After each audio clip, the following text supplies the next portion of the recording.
அவர் தலைகளை தாழ்த்தி கண்களை நாம் ஆண்டவரை நோக்கி பார்க்கலாம்.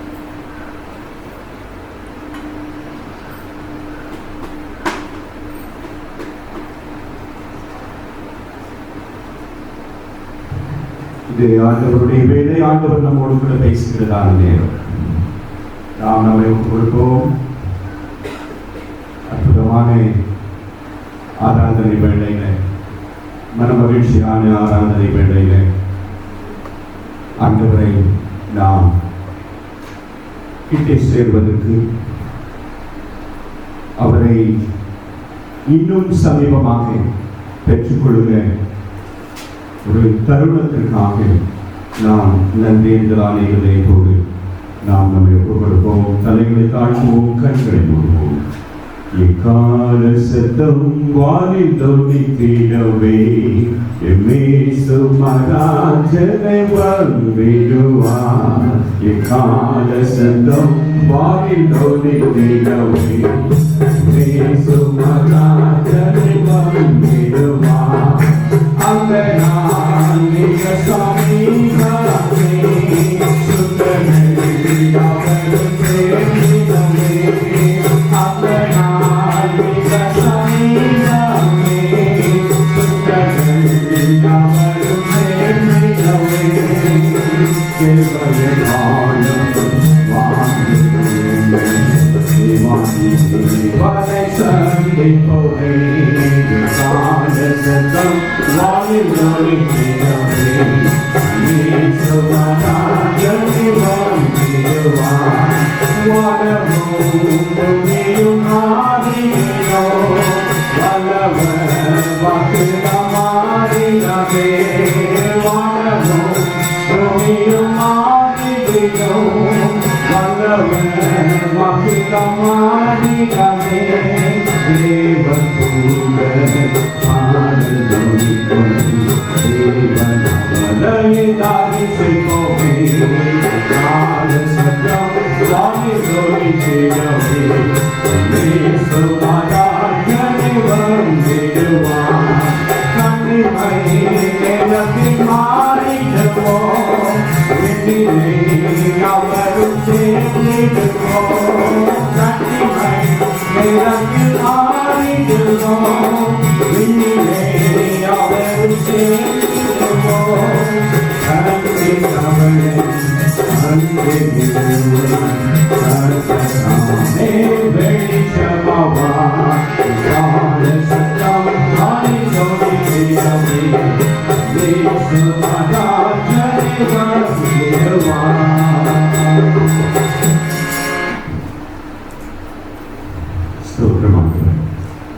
நன்றியோடு துதிக்கிறோம், ஸ்தோத்திரிக்கிறோம், மகிமைப்படுத்துகிறோம். ஆண்டவரே, உம்முடைய வல்லமையுள்ள கரங்களிலே அர்ப்பணிக்கிறோம். ஆவியானவர் பொறுப்பெடுத்து நடத்துகிறார். அடியனை மறைத்து நீங்க வெளிப்படும்படியாக, உம்முடைய வார்த்தை வெளிப்படும்படியாக, நீர் ஆண்டவரே உங்களுடைய மக்களோடு பேசும்படியாக உம்மிடத்தில் நாங்கள் மன்றாடுகிறோம். அடியனை மறைத்தருளும். நீங்க வெளிப்படுங்க, நீங்க பேசுங்க. உங்களுடைய சத்தம் மாத்திரம் கேட்கப்படும். ஆவியானவர் பொறுப்பெடுத்து நடத்துகிறார். மனக்கண்களை பெருந்தருளும் ஆண்டவரை. எல்லா இடையூறுகள் தடைகளை ஆண்டவரை அப்புறப்படுத்துகிறேன். உம்முடைய வல்லமை மாத்திரம் வெளிப்படட்டும். உம்முடைய சத்தம் மாத்திரம் கேட்கப்படட்டும். காதுகளை திறந்தருளும். காதுகள் திறக்கப்படுவதாக. ஆண்டவரே, எல்லா தடைகளை நீக்கி போடுங்க சுவாமி. ஆசீர்வதி இயேசு கிறிஸ்துவின் மூலம் ஜெபம் எடுக்கிறோம் எங்கள் ஜீவனுள்ள நல்ல பிதாவே. ஆமென். கிறிஸ்துவுக்குள் அன்பான தேவஜனமே, உங்கள் யாவரையும் ஆண்டவராக இயேசு கிறிஸ்துவின் இனிதான வல்லமையான பெரிதான நாமத்தினாலே நாங்கள் வாழ்த்துகிறோம். தேவன் உங்களை ஆசீர்வதித்து காப்பாராக. நமது மேய்ப்பரின் குரல் ஊழியர்களின் சார்பாக எங்களுடைய வாழ்த்துதல்களையும் வணக்கத்தையும் நாங்கள் தெரிவித்துக் கொள்கிறோம். நீங்கள் பலுகி பெருகி தேவனுக்கு பிரியமான மக்களாக, சாட்சியுள்ள மக்களாக, வாழ வேண்டும் என்று சொல்லி நாங்கள் கிறிஸ்துவுக்குள் உங்களை வாழ்கிறோம். ஹல்லேலூயா, ஹல்லேலூயா, ஹல்லேலூயா. எனக்கு அருமையான தேவஜனமே, உங்களை மீண்டும் சந்திக்க ஆண்டவர் கிருபை பாராட்டி இருக்கிறார். ஆகவே முதலாவது கரங்களை தட்டி ஆண்டவரை மகிழ்கிறேன்.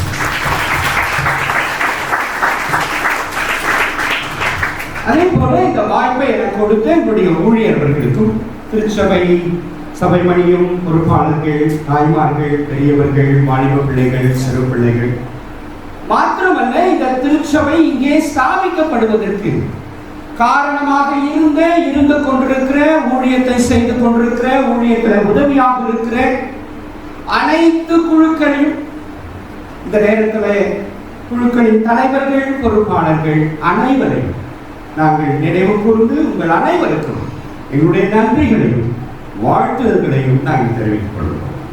ஹல்லேலூயா, ஹல்லேலூயா, ஹல்லேலூயா.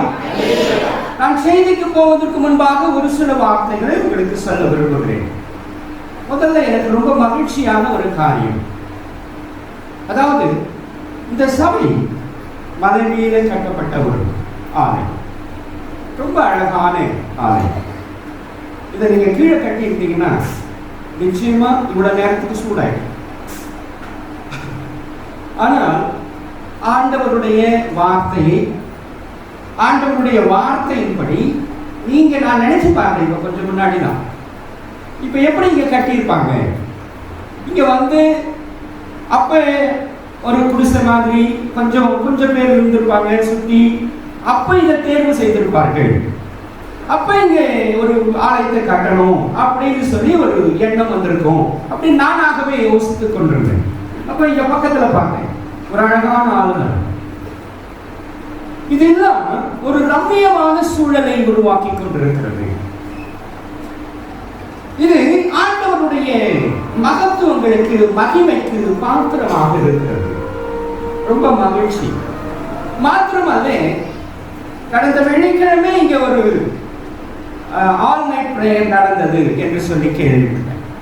அப்போ ஜெபத்தோடு இருக்கிற ஒரு குடும்பம், ஜெபத்திலே, வார்த்தையிலே, ஆண்டவருடைய ஐக்கியத்திலே தொடர்ந்து பலப்பட்டு கொண்டிருக்கிற ஒரு ஆராதனை வழிபாடுகள் இங்கே தொடர்ந்து நடக்கிறது என்பதற்கு இவையெல்லாம் சான்றுகளாக இருக்கிறது. ஆகவே மீண்டுமாக உங்களை நான் வாழ்த்துகிறேன்.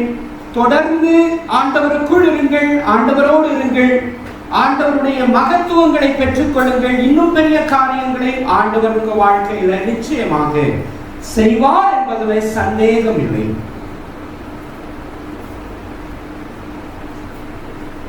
எனக்கு அருமையான தேவஜனமே, இன்றைக்கு ஒரு விசேஷமான வார்த்தையை உங்களுக்கு சொல்ல வேண்டும் என்று ஆண்டவர் வெளிப்படுத்தினார்.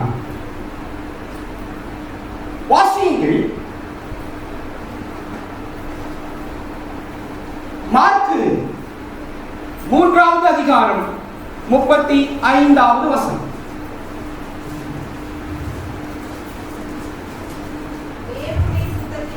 தேவனுடைய சித்தத்தின்படி செய்கிறவன் எவனோ அவனே எனக்கு சகோதரனும், எனக்கு சகோதரியும், எனக்கு தாயுமாய் இருக்கிறான் என்றார் என்று சொல்லி ஆண்டவர், இது ஆண்டவருடைய வார்த்தை, ஆண்டவர் நமக்கு இந்த வாக்கை வெளிப்படுத்துகிறார். அவர் சொல்லுகிறார், யார் ஒருவர் தேவனுடைய சித்தத்தை நிறைவேற்றுகிறார்களோ அவர்கள்தான் என்னுடைய சகோதரனாகவும், என்னுடைய சகோதரியாகவும், என்னுடைய தாயுமாக இருக்கிறாள் என்று ஆண்டவர் சொல்லுகிறார். அப்படியானால் ஆண்டவருடைய சித்தம் என்ன? இதுதான் நாம் அறிந்து செய்ய வேண்டிய ஒரு காரியம். அந்த அடிப்படையிலே தான் இன்றைக்கு நீங்க அந்த ஆலயத்தை கட்டி இருக்கிறீங்க. மலை மேலே ஏற்றப்பட்ட தீபமாக இன்றைக்கு இந்த ஆலயம் இருக்கிறது என்று சொன்னால் அது ஆண்டவருடைய சித்தம். அந்த சித்தத்தை உங்களுடைய மூதாதையர்கள் நிறைவேற்றினார்கள். அதனாலதான் இந்த ரம்மியமான சூழல். அவங்க சொல்றது சொன்னாங்க, ஏதோ சொன்னாங்க, யாரோ சொன்னாங்க அப்படின்னு சொல்லி அவங்களுடைய வழக்கம் ஏதோ ஒண்ணு அங்கே ஒரு இடம் கிடைச்சா அங்க கட்டிடலாம்பா அப்படின்னு கட்டி இருந்தால் இன்னைக்கு இந்த மாதிரி உட்கார்ந்து ஆராதிக்க முடியாது. அல்லேலூயா, அல்லேலூயா, அல்லேலூயா. சரி, இப்ப நான் உங்களிடத்துல ஒரு கேள்வியோடு ஆரம்பிக்க வேண்டும் என்று விரும்புகிறேன். கேள்வி கேட்டா கஷ்டம், பதில் சொல்ல மாட்டேன், அப்படிதானே இல்லையா? கேள்வி கேட்டா பதில் சொல்லணும். ஆனா என்ன பண்ண மாட்டீங்க, சொல்ல மாட்டீங்க. ஆனா நீங்க சொல்ல மாட்டீங்கன்னு தெரிஞ்சுதான் நாங்க என்ன பண்றோம்,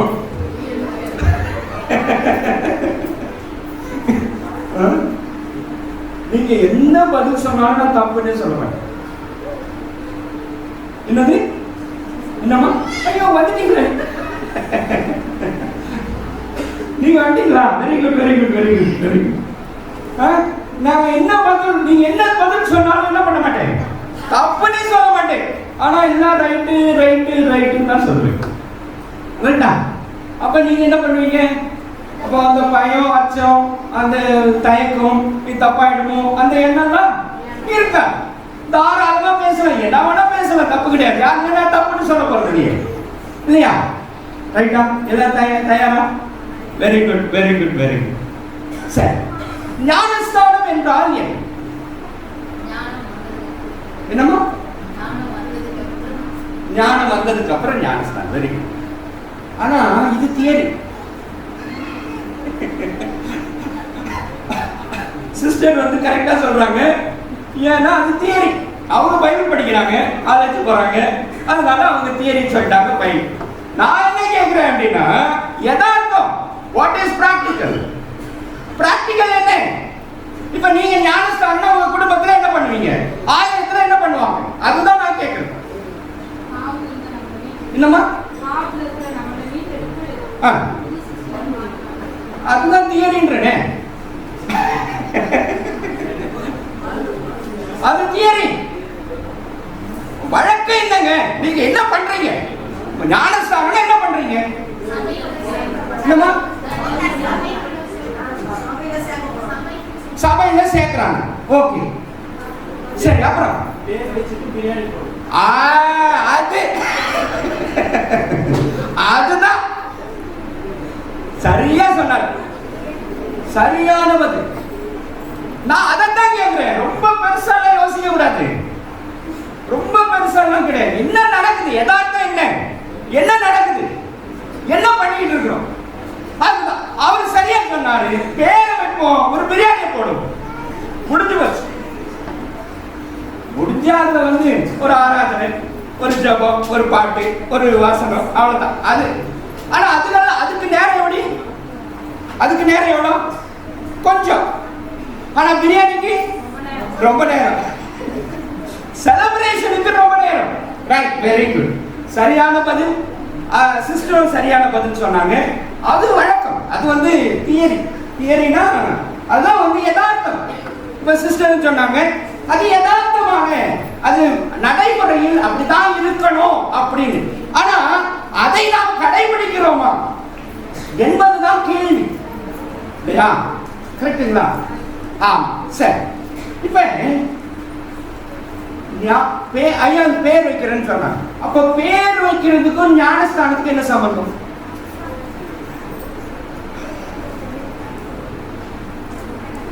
இங்க வந்தவொன்னு பார்த்தேன் நான், இதோ இருக்கு இல்லையா, ஞானஸ்தானம். அதுக்கு பேரு ஞானஸ்தான பெட்டி இல்லையா? அது தண்ணி வச்சு நம்ம பண்றோம், ஃபைன், நல்லது, எல்லாம் வழக்கம் இருக்கிறது, எல்லாம் நல்லது. ஆனால் வேதம் என்ன சொல்லுகிறது? வேத அடிப்படை என்ன? ஞானஸ்தானமும் நேமிங் செரமனியும் ஒண்ணா? இல்லை. எந்த அடிப்படையில் இல்லை?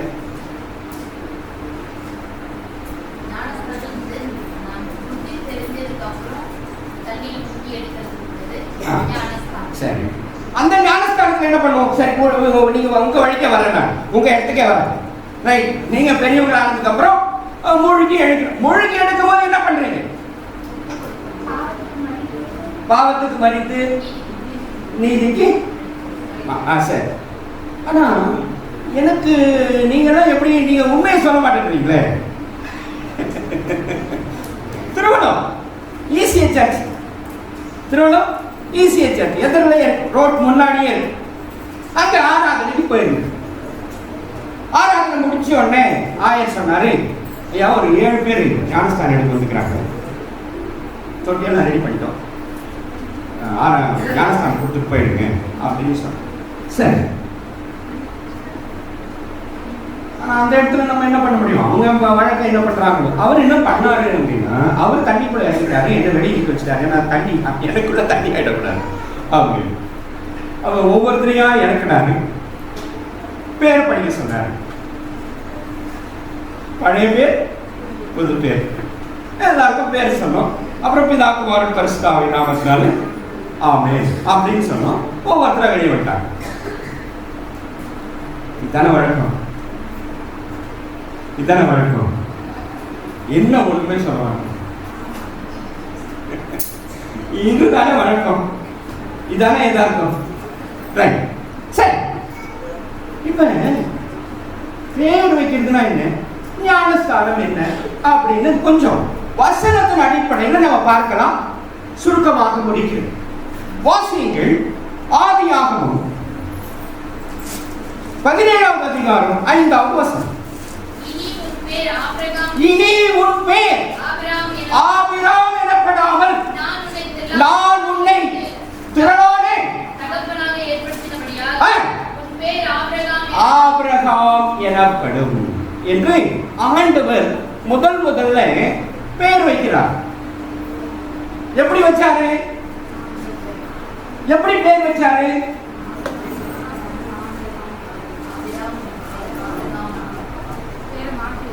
பேர் மாத்தி வச்சார். ஆனா ஆண்டவர் எப்படி வச்சார் அப்படின்னா, காரண பெயர் வைத்தார். கரெக்டா? இப்ப சிஸ்டர் உங்க பேர் என்னங்க? எமிமா. எமிமான அர்த்தம் என்ன?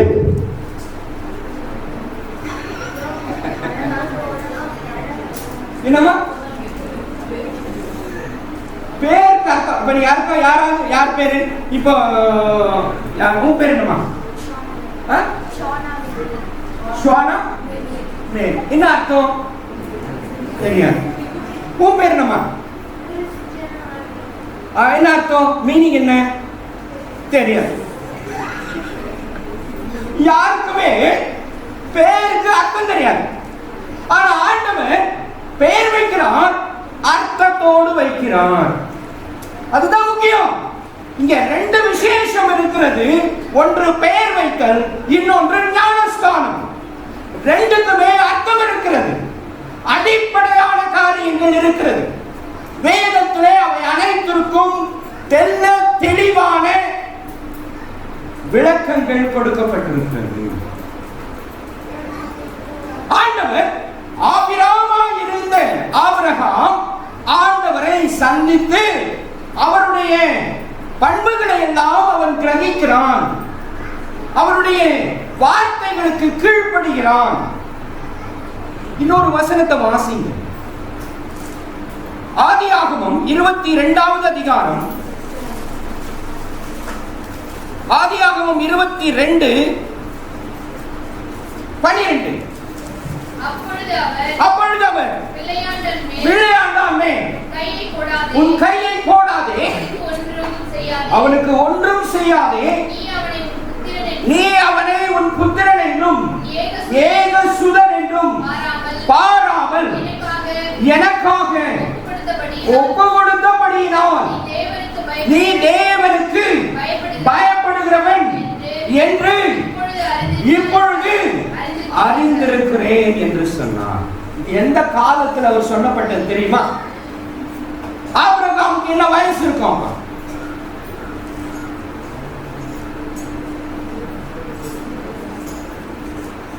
ஒண்ணுமே சொல்ல மாட்டேங்குது. நான் தான் சொன்னேன் தப்பா. நீங்க என்ன சொன்னாலும் என்ன பண்ண மாட்டேன், தப்புனே சொல்ல மாட்டேன் அப்படின்னு சொன்னாலும் நீங்க ட்ரையே பண்ண மாட்டேங்கிறீங்களே. எப்படி? என்னமா 110. யாருது?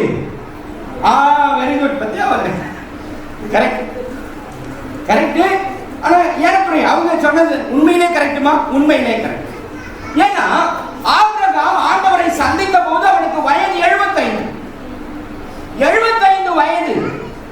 ஆபிரகாம் 100 வயசுல ஈசாக்கை பெறுகிறான். அப்ப எத்தனை வருஷம் ஆச்சு? 25 வயசு. ஆனா 10 வயசு என்பது குறைவு. குறைஞ்சபட்சம் 15 வயசா இருக்கணும் அந்த மகனுக்கு. ஏன்னா அவன் கேள்வி கேட்கிறான். யார?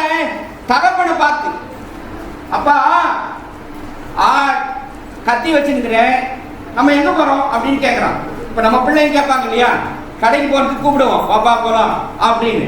உடனே அவன் என்ன சொல்லுவான்? கேட்பான், பேக் எடுத்துக்கினியா, பர்ஸ் எடுத்துக்கினியா இல்லையா கேட்பாங்க. அப்போ கொஞ்சம் முதிர்ச்சி இருந்தா தானே கேட்க முடியும். அதுவும் அந்த காலம். இந்த காலத்து பிள்ளைங்க பிறந்த உடனே கேக்குது. குழந்தை இப்போ ஒரு மாசத்துல 2 மாசத்துல 3 மாசம் குழந்தைலாம் பயங்கரமா இருக்குது. ஆனா அந்த காலம், அதனால குறைஞ்ச ஒரு 15 வயசு வச்சுக்கலாம். அப்ப 40 ஆண்டு காலம் அவன் ஆண்டவரோடு சஞ்சரித்தான். அப்பொழுது சொல்லுகிறார், நீ எனக்கு பயப்படுகிறவன் என்று. இப்ப 12வது அதிகாரம் 1, 2, 3 வசனங்களை வாசிங்க. 12வது ஆதியாகமம் 12. கர்த்தர் ஆபிரகாமை நோக்கி, நீ உன் தேசத்தையும் உன் இனத்தையும் உன் தகப்பனுடைய வீட்டையும் புறப்பட்டு நான் உனக்கு காண்பிக்கும் தேசத்துக்கு போ.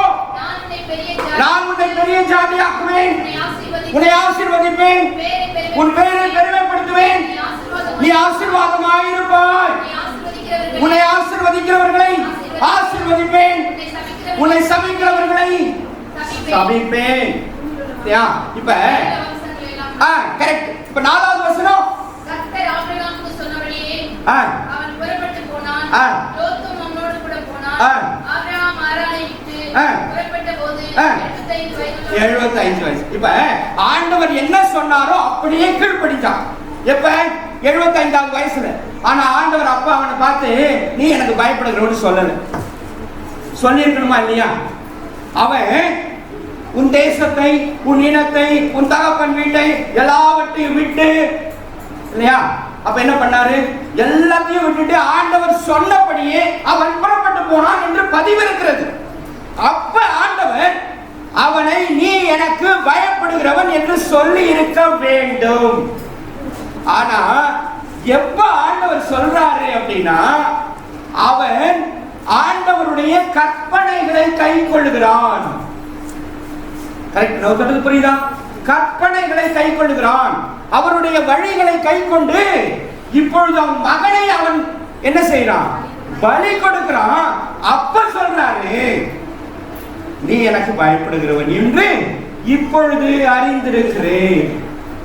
அப்படியானால் நாம் விசேஷமாக கவனிக்க வேண்டியது என்னவென்று சொன்னால், அவருடைய கற்பனைகளை கை கொள்ள வேண்டும். நாம் அடிப்படைகளை கை கொள்ள வேண்டும். கூட்டாரு போன வந்த இதெல்லாம் கதை கிடையாது.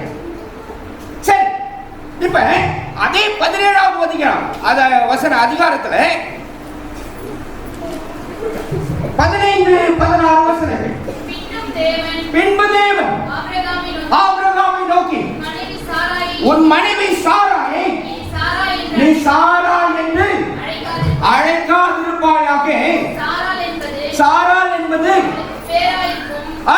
நான் அவளை ஆசீர்வதித்து அவளாலே ஒரு குமாரனை தருவேன், ஜாதிகளுக்கு தாயாகவும் அவளாலே ஜாதிகளின் ராஜாக்களுக்காகவும் ஆசீர்வதிப்பேன் என்றார். ஆமா, இப்ப சாரா பேரை மாத்துறாரு. எதுக்கு மாத்துறாரு? கிறிஸ்டினா சாராய் கிறிஸ்டினா மாறிட்டாங்க, அதனால பேர் மாத்தினாரா? ஒன்னும் சொல்ல மாட்டேங்க. புரிச்சுலாமா? ஒன்னும் சொல்ல மாட்டேன்றீங்களே. புரியுதா புரியலையா? ஐயோ,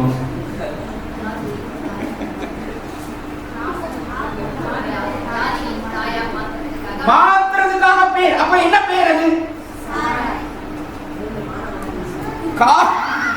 காரண பெயர். ஒரு காரணத்திற்காக ஆண்டவர் மாற்றுகிறார். ஒரு காரணத்திற்காக, அவர் கிறிஸ்டியனா இருக்கிறதுக்காக, கிறிஸ்துவை ஏற்றுக்கொண்டதற்காக அவர்களுக்கு பெயர் மாற்றப்படவில்லை என்பதை அடிப்படையில் புரிந்து கொள்ள வேண்டும். இப்ப நான் உங்களுக்கு சொல்றேன், மேரி அம்மா, மேரி கிறிஸ்டியன் பேரா? மேரி என்பது என்ன பேரு? கிறிஸ்தவ பேர். மரியம்மா, மாரியம்மா இந்து பேர். மிரியம், மிரியம் முஸ்லிம் பேர். மேரினா கிறிஸ்தவ பேர், மாரியம்மானா இந்து பேர், மிரியம்னா முஸ்லிம் பேர். இது யார் செஞ்சது? இது யார் செஞ்சது? ஆண்டவர் அப்படி சொன்னாரா? இப்படிதான் செய்யணும், இப்படிதான் பேர் வைக்கணும்னு சொன்னாரா? இல்லை. அப்ப ஏன் அந்த அடிப்படையில் இருக்கிறோம்? அப்ப ஆண்டவருடைய கட்டளைக்கு கீழ்ப்படிவதுதானே நம்முடைய அடிப்படையாக இருக்க வேண்டும். ஏன் இந்த மாற்றங்கள் வந்தது? எந்த அடிப்படையிலே இன்றைக்கு நாம் வாழ்ந்து கொண்டிருக்கிறோம் என்ற ஒரு பெரிய கேள்வி உங்கள் முன்பாக நான் வைக்க விரும்புகிறேன். புரிந்து கொள்ளுங்கள் பிரியமானவர்களே. சரி, சாமுவேல் முதலாவது அதிகாரம், 1 சாமுவேல் முதலாவது அதிகாரம், 1 சாமுவேல் முதலாவது அதிகாரம் 20வது வசனம். சில நாள் சென்ற பின்பு அன்னாள் கர்ப்பவதியாகி ஒரு குமாரனை பெற்று கர்த்தரிடத்தில் அவனை கேட்டேன் என்று சொல்லி அவனுக்கு சாமுவேல் என்று பெயரிட்டான். சாமுவேல் கிறிஸ்தவனா இருக்கிறதுனால சாமுவேல் பேரா? இல்ல. என்ன பேரு? எதுக்காக பேரு? காரண பெயர். Very good. இதை புரிந்து கொள்ள வேண்டும், அடிப்படைகளை புரிந்து கொள்ள வேண்டும். அது காரண பெயர். அன்னாளுக்கு குழந்தை இல்லை. குழந்தை இல்லாத பொழுது ஆண்டவரிடத்தில் மன்றாடுகிறான். ஆலயத்தில், இந்த போல ஆலயத்தில் வந்து அவள் உட்கார்ந்த, ஆண்டவரே எனக்கு ஒரு ஆண் பிள்ளையை தாரும் என்று மன்றாடுகிறான். அந்த மன்றாட்டை ஆண்டவர் கேட்டார். கேட்டு அவளுக்கு ஒரு ஆண் குழந்தையை கொடுத்தார். உடனே அவள் சொல்லுகிறாள், ஆண்டவரிடத்தில் கேட்டேன், அவர் கொடுத்தார், ஆகவே அவனுக்கு சாமுவேல் என்று பெயர் என்று சொல்லி அந்த பெயரை சாமுவேலுக்கு வைத்தான். ஆனா சாமுவேல் மிகப்பெரிய தீர்க்கதரிசி, பெரிய தீர்க்கதரிசி. அவனை போல வேறு ஒருவரும் ஊழியம் செய்யவில்லை என்று என்னால் சொல்ல முடியும். காரணம், அவன் ஒரு நியாயாதிபதி, அவன் ஒரு ஆசாரியன், அவன் ஒரு தீர்க்கதரிசி, அவன் ராஜாக்களை ஏற்படுத்துகிற ஒரு அதிபதியாக இருந்தான். ராஜாக்களை ஏற்படுத்த வல்லமை அபிஷேகிக்கிறவனாக இருந்தான். சவுலை அபிஷேகித்தவன் யார்? சவுலை அபிஷேகித்தவன் யார்? சாமுவேல். தாவீதை அபிஷேகம் பண்ணினவன் யார்? சாமுவேல். அப்ப இத்தனை பதவியும் வேற யாரோ வேதத்துல ஒருத்தருக்கும் கிடையாது. ஆனால் அதற்காக சாமுவேல் என்று பெயர் வைத்தார்களா? இல்லை.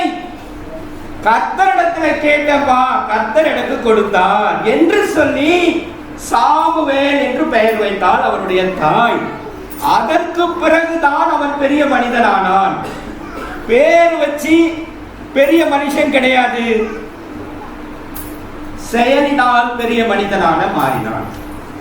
ஆனா இன்னைக்கு நாம என்ன பண்றோம் அப்படின்னா, பேர் தான்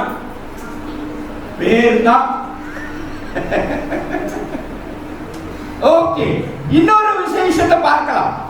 இன்னொரு விசேஷம், இப்ப சுனாமி வந்துச்சு இல்லையா? சுனாமி ஞாபகார்த்தமா நிறைய பேருக்கு சுனாமின்னு பேர் வச்சுட்டாங்க.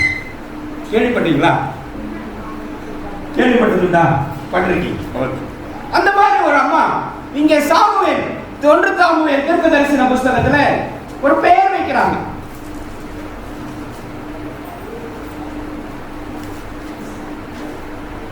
4வது அதிகாரம் 21வது வசனம். பிடிப்பட்டது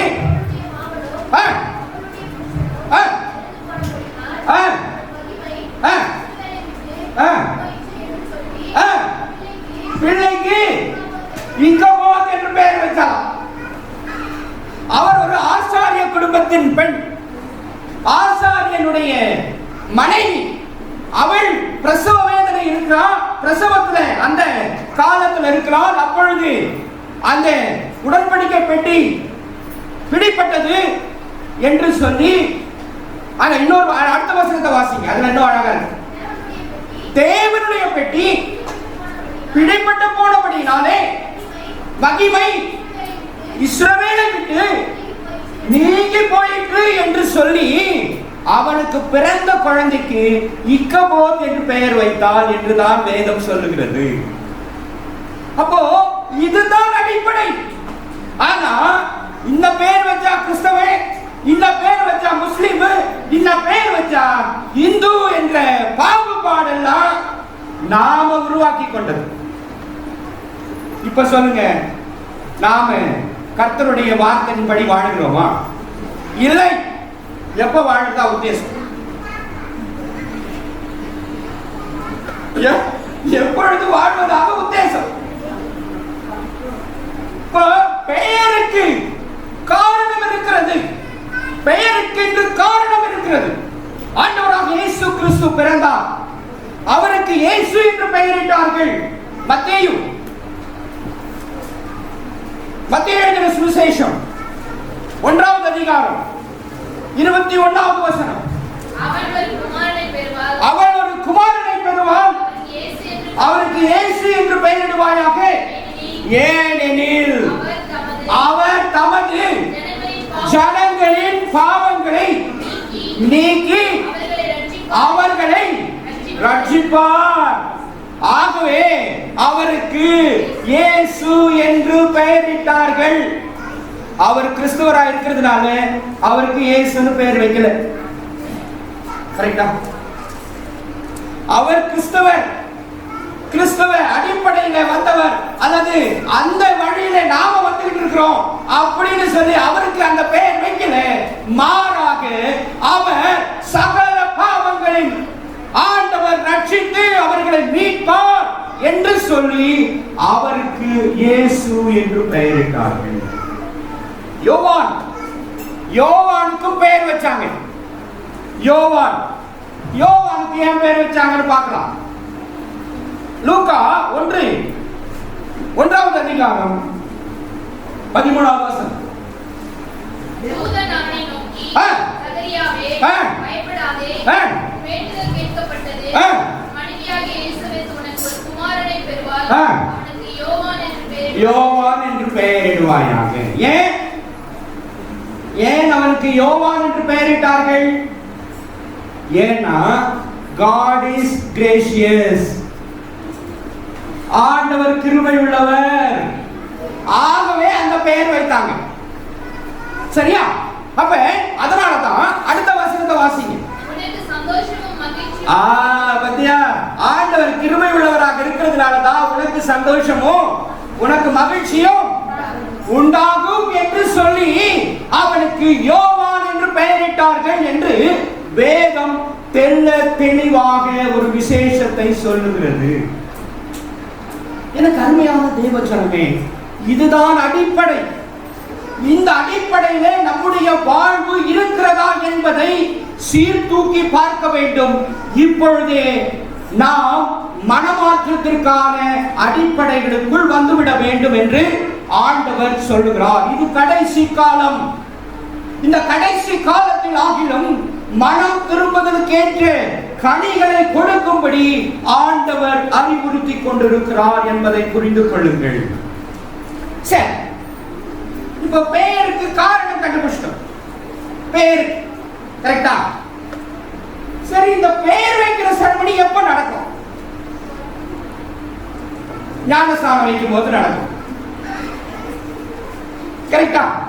ஞானஸ்தானம் வைக்கும் போது பெயர் வைக்கிற சர்மனி நடக்கும். இதுதான் அடிப்படை, நம்முடைய வழக்கத்தில் இருக்கிற ஒரு அடிப்படை. ஆனால் ஆண்டவருக்கு பெயர் வைத்தார்கள். எப்பொழுது வைத்தார்கள்? வாசிங்க லூக்கா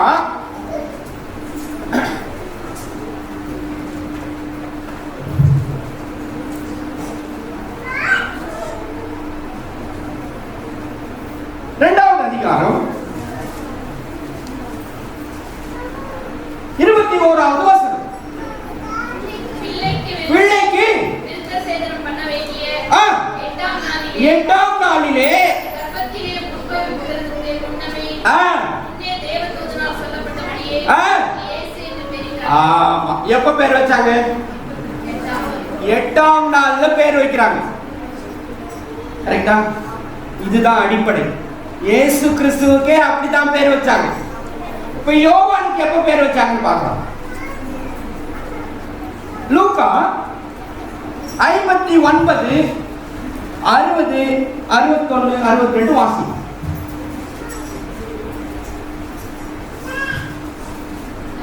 லூக்கா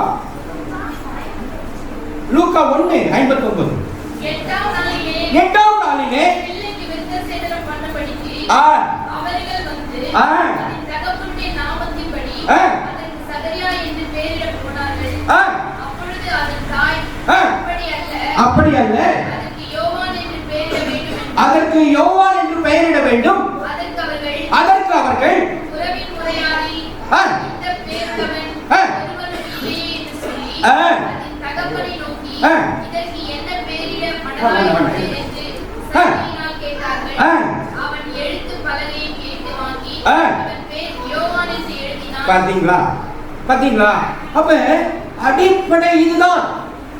இந்த அடிப்படையை நாம் புரிந்து கொள்ள வேண்டும் என்று ஆண்டவர் நமக்கு இந்த காரியங்களை வெளிப்படுத்திக் கொண்டிருக்கிறார். ஹல்லேலூயா, ஹல்லேலூயா, ஹல்லேலூயா. சரி, இப்ப ஞானஸ்நானம் எப்பொழுது வைத்தார்கள்? ஞானஸ்நானம் என்பது எப்பொழுது வைக்கப்பட்டது என்பதை நாம் சற்று பார்க்கலாம். லூக்கா எழுதின சுவிசேஷம் 3வது அதிகாரம் 21வது வசனத்திலிருந்து வாசிங்க. ஞானஸ்நானம் பெற்ற போது, நல்ல கவனிங்க, இந்த வார்த்தையை நல்ல கவனிங்க, மறுபடியும் வாசிங்க. ஜனங்கள் எல்லாரும் ஞானஸ்நானம் பெற்ற போது இயேசுவும் ஞானஸ்நானம் பெற்றுக் கொண்டார். ஒரு நிமிஷம் அங்க நில்லுங்க. இப்ப ஜனங்கள் எல்லாரும் ஞானஸ்நானம் பெற வந்தார்கள். அந்த இடத்துல ஆண்டவர் என்ன பண்றாரு? அவரும் ஞானஸ்நானம் பெற வருகிறார். கரெக்டா? சரி, வாசிங்க. வானம் திறக்கப்பட்டது. பரிசுத்த ஆவியானவர் ரூபம் கொண்டு புறாவை போல் அவர் மேல் இறங்கினார். வானத்திலிருந்து ஒரு சத்தம் உண்டாகி, இவர் என்னுடைய நேசகுமாரன், இவரில் பிரியமாயிருக்கிறேன் என்று சொல்லி அங்கே அந்த வார்த்தை சொல்லப்படுகிறதாக இருக்கிறது. இப்ப 21வது வசனத்துல ஜனங்கள் எல்லாரும் பெற்றுக் கொண்டார்கள்.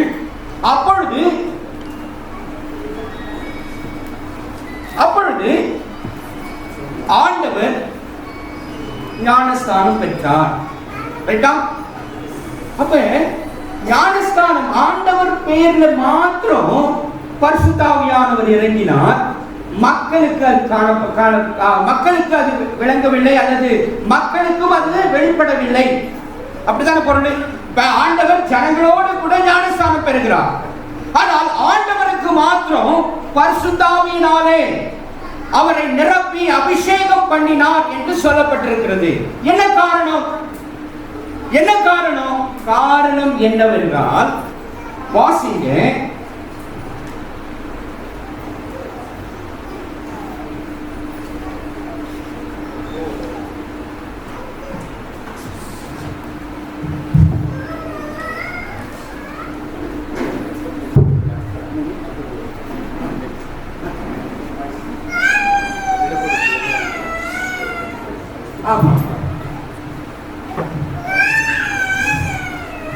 அப்ப நல்ல கவனிங்க. ஒரு நிமிஷம். சங்கீதம் 111:10.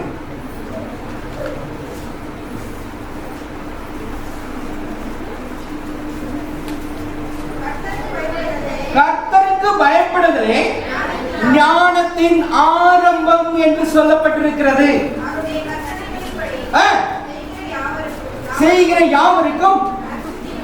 ஆமா, இப்ப இதனுடைய வெளிப்பாடு தான் முக்கியம். அப்ப இங்கே வசனம் என்ன சொல்லுகிறது என்று சொன்னால், கர்த்தருக்கு பயப்படுதலே ஞானத்தின் ஆரம்பம் என்று சொல்லப்பட்டிருக்கிறது. அப்ப நான் முன்னாடியே ஆதியாகமம் 22வது வசனம் 22வது அதிகாரம் 12வது வசனத்துல ஒரு வசனத்தை நாம் வாசிச்சோம்.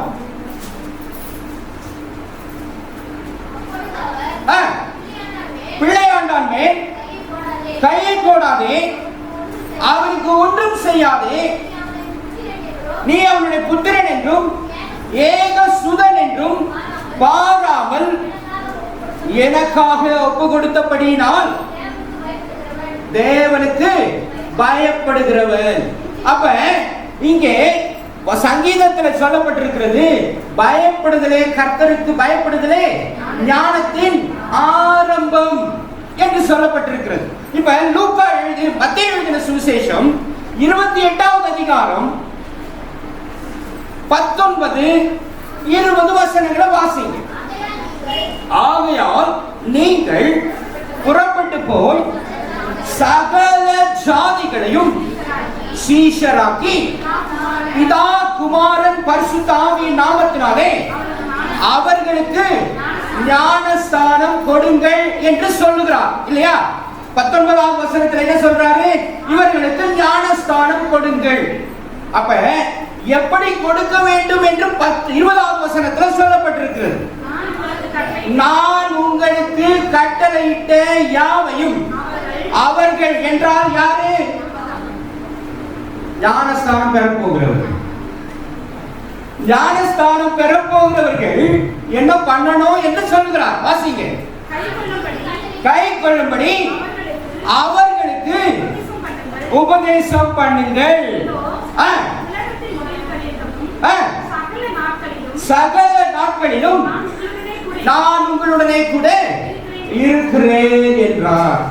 அப்ப அடிப்படை என்பது என்ன என்றால், அவருடைய கட்டளைகளுக்கும் பிரமாணங்களுக்கும் கட்டுப்பட்டு நடப்பதுதான் நம்முடைய செயலாக இருக்க வேண்டும், சிந்தையாக இருக்க வேண்டும், நம்முடைய அடிப்படையாக இருக்க வேண்டும். ஆனா அம்மா ஒருத்தர் ஜெபம் பண்ணாங்க. எதுக்காக? மெசேஜுக்காக இல்லையா? அது மெசேஜுக்காக இல்ல, துவக்க ஜெபம் ஒரு அம்மா பண்ணாங்க. என்ன பண்ணாங்க? கவனிச்சீங்களா? என்ன பண்ணாங்க? மனம் போன போக்குல நாங்க வாழாதபடிக்கு அவர்கள் சொன்னார்கள். அந்த வார்த்தையை அவர்கள் உபயோகித்தார்கள்.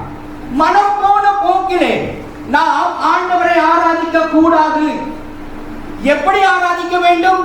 சத்தியத்தின்படி, சத்திய வழியின்படி, ஆண்டவருடைய கட்டளையின்படியும் அவருடைய பிரமாணத்தின்படியும் அவருடைய நேமத்தின்படியும் நம்முடைய வாழ்வு அமைய வேண்டும் என்பதுதான் தேவனுடைய திட்டமாக, தீர்மானமாக இருக்கிறது. அங்கே ஆபிரகாம் அவன் ஆண்டவருக்கு கீழ்ப்படிந்து சகலத்தை விட்டு புறப்பட்டு போகிறான். அப்பொழுது அவனை பார்த்து, நீ எனக்கு பயப்படுகிறவன் என்று சொல்லவில்லை, ஆனால் மாறாக அவன் அவருடைய வார்த்தையின்படி தன்னுடைய வாழ்வை அமைத்துக் கொள்ள வேண்டும் என்று சொல்லி அந்த சிறு பிள்ளையை கொண்டு போய் பலியிடும் பொழுது ஆண்டவர் சொல்லுகிறார், நீ எனக்கு பயப்படுகிறவன் என்று நான் இப்பொழுது அறிந்திருக்கிறேன். அப்ப என்ன அர்த்தம் அப்படின்னா, அவன் ஞானத்தின் வளர்ச்சியில் இருக்கிறான் அல்லது நிறைவு பெற்றிருக்கிறான். அந்த வளர்ச்சியிலே அவனுடைய வாழ்வு அமைந்திருக்கிறது என்று பொருள். அததான் சங்கீத புஸ்தகம் நமக்கு சொல்லுகிறது. அங்கே ஞானத்தின் ஆரம்பம் கர்த்தருக்கு பயப்படுதலே ஞானத்தின் ஆரம்பம் என்று சொல்லப்பட்டிருக்கிறது. அப்ப பயப்படுதல் என்றால் என்ன? கீழ்ப்படிதல். அவருடைய வார்த்தைக்கு, அவர் வார்த்தை சொல்லப்பட்டிருக்கிற ஒவ்வொரு வார்த்தையின் படியும் நம்முடைய வாழ்வு அமைந்திட வேண்டும் என்று சொல்லி நீங்களும் நானும் பிரயாசம் எடுக்க வேண்டும். இதுதான் ஆண்டவர் இன்றைக்கு நமக்கு சொல்லுகிறதான வார்த்தை, நமக்கு ஆண்டவர் சொல்லுகிற வார்த்தை. அப்ப என்னுடைய முடி சிகை அலங்காரம் எப்படி இருக்க வேண்டும் என்பதை ஆண்டவர் வேதத்தில் சொல்லி இருக்கிறார். என்னுடைய உடை எப்படி இருக்க வேண்டும் வேதத்தில் சொல்லி இருக்கிறார். என்னுடைய உணவு எப்படி இருக்க வேண்டும் வேதத்தில் சொல்லி இருக்கிறார். என்னுடைய நடை, என்னுடைய உடை, என்னுடைய போக்கு, என்னுடைய செயல்கள் அனைத்தையும் ஆண்டவர் வேதத்தின் மூலமாக நமக்கு சொல்லி இருக்கிறார். ஆனால் நாம் எப்படி வாழ்ந்து கொண்டிருக்கிறோம்? நாம் எப்படி வாழ்கிறோம்? நம்முடைய வாழ்வு எந்த அடிப்படையில் இருக்கிறது? ஆண்டவருடைய வார்த்தையின்படி இருக்கிறதா அல்லது உலக பிரகாரமாக? உலகம் எப்படி இருக்கிறது? இப்ப நிறைய பேர் பார்பர் ஷாப்ல போய் என்ன பண்றாங்க? ஸ்டைலா வெட்டிக்கிறாங்க இல்லையா? உலக பிரகாரமான. ஆனா அது அடிப்படை அல்ல. அப்ப அந்த அடிப்படையிலே நம்முடைய வாழ்வு அமைய வேண்டுமா? இல்லை. மாறாக அவர் எப்படி சொல்லி இருக்கிறார், அவர் எப்படி நமக்கு சொல்லி இருக்கிறாரோ அந்த அடிப்படையிலே தான் நம்முடைய வாழ்வு இருக்க வேண்டும். அப்பொழுதுதான் ஆண்டவர் மகிமைப்படுவார். அவருடைய வருகையிலே நாம் அவரோடு பங்கெடுக்க முடியும். அவருடைய ராஜ்யத்தில் பங்கெடுக்க முடியும். அவருடைய பிள்ளைகளாக மாற முடியும். ஆண்டவர் சொல்லுகிறார், மார்க்கு 3வது அதிகாரம் 35வது வசனத்திலே, தேவனுடைய சித்தத்தை செய்கிறவன் எவனோ அவனே எனக்கு சகோதரனும் சகோதரியும் தாயுமாய் இருக்கிறான் என்று சொல்லி ஆண்டவர் சொல்லுகிறார். அல்லேலூயா, அல்லேலூயா. நம்முடைய வாழ்வு இந்த அடிப்படையில் இருக்க வேண்டும். ஒருவேளை நாம் இந்த அடிப்படையில இல்லை என்று சொன்னால் நாம் இந்த அடிப்படைகளுக்குள் வர வேண்டும். அதற்காக தான் ஆலயங்கள் இருக்கிறது, திருச்சபைகள் அதற்காக தான். இதை சொல்லிக் கொடுத்து கொண்டே இருக்க வேண்டும், இதை சொல்லிக் கொண்டே இருக்க வேண்டும். நாம பாவ மன்னிப்பு ஜெபம் சொல்லுகிறோம் இல்லையா? இன்னைக்கும் சொன்னோம். நான் போய் யோசிச்சேன், என்ன சொன்னோம்? செய்யத்தக்கவைகளை செய்யாமல் செய்யத்தகாதவைகளை செய்து வந்தோம். செய்யத்தக்கவைகளை செய்யாமல் செய்யத்தகாதவைகளை செய்து வந்தோம். ஆனாலும் எனக்கு சுகமே இல்லை ஆண்டவரே. இது நம்முடைய வழக்கத்தில் இருக்கிற ஒன்று. இது சரியா? இது சரியான பதமா? அப்ப எது சரி, எது செய்யத்தக்கவை, எது செய்யக்கூடாதவை என்று தெளிவுபட வேண்டும், தெளிவடைய வேண்டும். நான் செய்வதையே செய்து கொண்டிருப்பேன். பிரசங்கம் கேட்போம். பிரசங்கம் கேட்ட உடனே ஆராதனை முடியும், இங்கேயே இறக்கி வச்சுட்டு இல்லையா? இங்கேயே இறக்கி வச்சுட்டு, ஏன்னா பாரம் சுமந்து போக முடியாது. அங்கேயே என்ன பண்றோம்? நாம இங்கேயே இறக்கி வச்சுட்டு நாம எப்படி வந்தோமோ அப்படியே போயிடும். போய் மறுபடியும் அதே போல இருந்து மறுபடியும் அடுத்த வாரம் வரும். வந்துட்டு வசனம் கேட்கிறோம். ஆனா சொல்ற ஜெபம் என்ன? செய்யத்தக்கவைகளை செய்யாமல் செய்யத்தகாதவைகளை செய்து வந்தேன் ஆண்டவரே. ஆனால் ஆண்டவர் சொல்லிக் கொண்டிருக்கிறார், என்னுடைய அடிப்படை எப்படி இருக்க வேண்டும், என்னுடைய வாழ்வு எப்படி இருக்க வேண்டும், நாம் செய்யத்தக்கவை என்ன, செய்யத்தகாதவை என்ன என்பதை ஆண்டவர் தெள்ள தெளிவாக எழுதியிருக்கிறார். எனக்கு அருமையான தேவச்சனம். நாம் நம்மை மாற்றிக்கொள்ள வேண்டும் என்று ஆண்டவர் விரும்புகிறார். அப்பொழுதுதான் நம்முடைய வாழ்வு ஆண்டவருக்கு ஏற்றதாக மாறும். அல்லது ஏசாயா தீர்க்கதரிசன புஸ்தகம் 1வது அதிகாரம் 1வது அதிகாரம்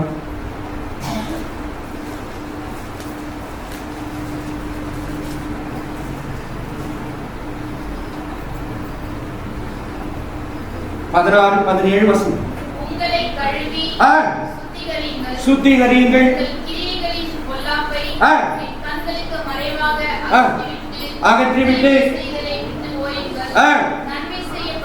நன்மை செய்ய படியுங்கள், நியாயத்தை தேடுங்கள், ஒடுக்கப்பட்டவனை ஆதரித்து திக்கற்ற பிள்ளையின் நியாயத்தையும் வழக்கையும் விசாரியுங்கள். அப்பொழுது 19வது வசனம், நீங்கள் மனம் பொருந்தி செவி கொடுத்தால் தேசத்தின் நன்மையை புசிப்பீர்கள், ஆசீர்வாதமாக இருப்பீர்கள், ஆசீர்வதிக்கப்பட்டவர்களாக இருப்பீர்கள் என்று ஆண்டவர் உங்களுக்கு சொல்லுகிறார்.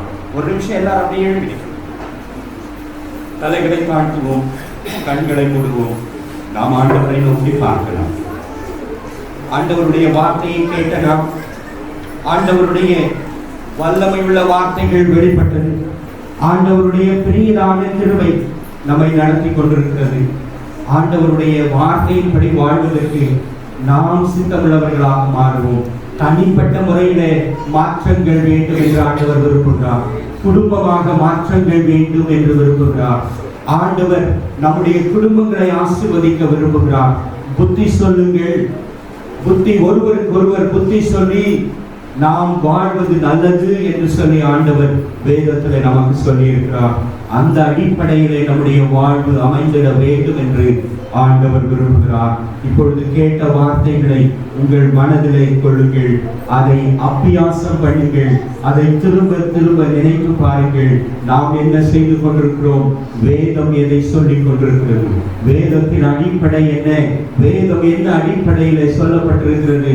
எந்த அடிப்படையிலான செயல்களை நாம் செய்ய வேண்டும் என்று சொல்லி ஆண்டவர் நமக்கு சொல்லிக் கொண்டிருக்கிறார். தலைகளை தாழ்த்துவோம், கண்களை மூடுவோம். அன்பு கூறுவே இன்னும் அதிகமாய் ஆராதிப்பே இன்னும் ஆர்வமாய் அன்பு கூறுவே இன்னும் அதிகமாய் ஆராதிப்பே இன்னும் ஆர்வமாய் முழு உலகோடு ஆராதிப்பே முழு வெள்ளத்தோடு அன்பு கூறுவே ஆராதனை ஆராதனை ஆராதனை ஆராதனை ஆராதனை ஆராதனை ஆராதனை ஆராதனை எபினேசரே எபினேசரே நீதுமாயோ